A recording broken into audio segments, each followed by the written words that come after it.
ये बात कही गई। ये कुछ देर में स्थिति साफ होगी, लेकिन नॉर्थ 24 परगना में वोटर्स के द्वारा सीएम पर आरोप लगाया गया है।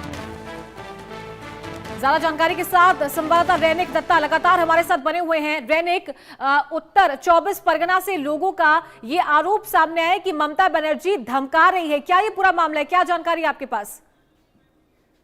देखिए, आज सुबह ही ममता बनर्जी जब एकदम बूथ मॉनिटर करने के लिए निकली थी, कि उसी टाइम पर ममता बनर्जी की तरफ से जो बयान दिया गया है उसपे साफ कहा जा रहा है कि नॉर्थ 24 परगना एरिया में जो जिस तरीके से वोटिंग किया जा रहा है वो सही नहीं हो रहा है। नॉर्थ 24 परगना में जो वो बीजेपी कर्मियों हैं उनके तरफ से वोटिंग में प्रभावित करने का आरोप ममता बनर्जी की तरफ से लगाया गया था। उसके साथ साथ ही ममता बनर्जी का जो बयान था, उस बयान में ममता बनर्जी ने एक धमकाने का बात कहा था, और उसके बाद ही नॉर्थ 24 परगना से ममता बनर्जी की तरफ से ममता बनर्जी के खिलाफ में इलेक्शन कमीशन में रिपोर्ट जो कंप्लेन वो कंप्लेन दायर किया गया है। नॉर्थ 24 परगना का जो बीजेपी कार्यकर्ता है उनके तरफ से कंप्लेन किया गया है कि ममता बनर्जी धमकी दे रहा है, जो समर्थक है उनको धमकी दे रहा है, और ममता बनर्जी का भड़काऊ बयान सामने आ रहा है। इसको लेकर इलेक्शन कमीशन के पास कंप्लेन जो है वो बीजेपी की तरफ से दायर किया गया है। दूसरी तरफ अगर देखा जाए तो पश्चिम बंगाल में आज सुबह से जिस तरीके से मतदान हो रहा है उसमें ममता बनर्जी को घूमते हुए नजर आ रहे हैं। ममता बनर्जी का दूसरा तस्वीर सामने आ रहा है, क्योंकि देखिए इसके पहले जितना भी इलेक्शन हुआ है, 2019 हो, 2021 हो, 2014 हो, 2024 हो, हर जगह पर ममता बनर्जी को देखने को मिलता है कि ममता बनर्जी खुद घर में बैठ के पूरा सिचुएशन के ऊपर मॉनिटर करती है, और ममता बनर्जी फोन के माध्यम से मॉनिटर करती है। मगर आज सुबह से तस्वीर कुछ अलग दिखने को मिल रहा है। ममता बनर्जी खुद घर से बाहर आके भवानीपुर एरिया में घूम रही है, घूम घूम कर हर एक बूथ पे जा रही है, और बूथ पे जाने के बाद उनके तरफ से आरोप है कि बीजेपी की तरफ से बूथ को कैप्चर करने का कोशिश किया जा रहा है। ये आरोप ममता बनर्जी की तरफ से लगाया गया था। फिराद हकीम का वार्ड जो है, उस वार्ड में जब ममता बनर्जी पहुंची थी, उनकी तरफ से कहा गया कि जो सेंट्रल फोर्स को इस्तेमाल करके बीजेपी बूथ पे प्रभावित करने का कोशिश कर रहे हैं, वोटर्स को प्रभावित करने का कोशिश कर रहे हैं, ये ममता बनर्जी की तरफ से आरोप लगाया गया है। दूसरी तरफ अगर देखा जाए तो ममता बनर्जी किस तरीके से बयान दे रहे हैं, उनके ऊपर ही अभी बीजेपी जो है वो इलेक्शन कमीशन के पास पहुंची है। इलेक्शन कमीशन के पास ममता बनर्जी के खिलाफ में कंप्लेन जो है वो बीजेपी की तरफ से दिया गया है। बिल्कुल, साथ ही उनके जो कॉम्पिटिटर हैं शुभेंदु अधिकारी, उनका बयान सामने आया था कि धारा 163 लगी हुई है, उसके बावजूद ममता बनर्जी वोटर्स को प्रभावित करने का काम कर रही है, वोटिंग प्रक्रिया को प्रभावित करने का काम कर रही है, इस तरीके से सड़कों पर उतरकर।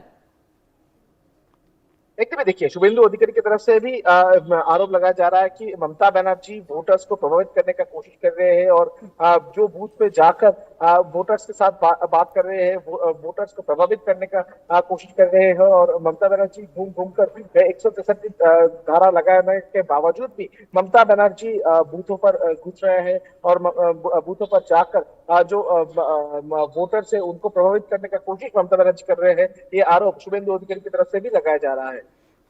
और रहने एक साथ ही 11 बजे तक अगर वोटिंग प्रतिशत की बात करें तो 40% मतदान अभी तक हो चुका है। अच्छा और बम्पर वोटिंग इस बार हो रही है 142 सीटों पर। क्या लग रहा है आगे क्या समीकरण बदल सकते हैं या बनते हुए नजर आ रहे हैं?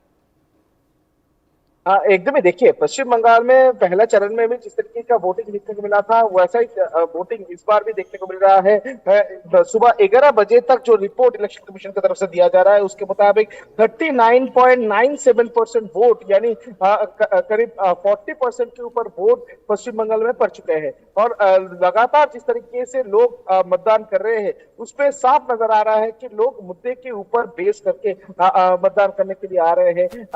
बहुत सारे इस बार पश्चिम बंगाल में है, तो उसको ऊपर ही बेस करते हुए लोग मतदान करने के लिए आ रहे हैं। मगर खुलकर जो लोग वो बाहर आ रहे हैं वोट देने के लिए, और खुलकर मतदान जो है वो लोगों की तरफ से किया जा रहा है। और अगर देखा जाए तो सुबह 11 बजे तक अभी तक जो खबर मिल रहा है कि पश्चिम बंगाल का जो 142 जगह पर ये पोलिंग हो रहा है, उस जगह पर किसी भी तरीके का हादसा या किसी भी इंसिडेंट का रिपोर्ट अभी तक नहीं हुआ है। तो कुल मिलाकर बोल सकते हैं कि लोग खुलकर वोट दे रहे हैं, खुद का वोट खुद दे रहे हैं। ये सिचुएशन अभी पश्चिम बंगाल में बरकरार है। हाँ बिल्कुल। और हालिया जिस बयान की बात यहाँ पर हो रही है, जिस आरोप की बात यहाँ पर हो रही है, जो उन्होंने कहा कि उत्तर 24 परगना में लोग ये कह रहे हैं कि सीएम धमका रहे हैं यहाँ पर लोगों को, तो इस आरोप की बात से, इस स्टेटमेंट की बात से क्या लहर देखने को मिल रही है वहां पर कि वाकई में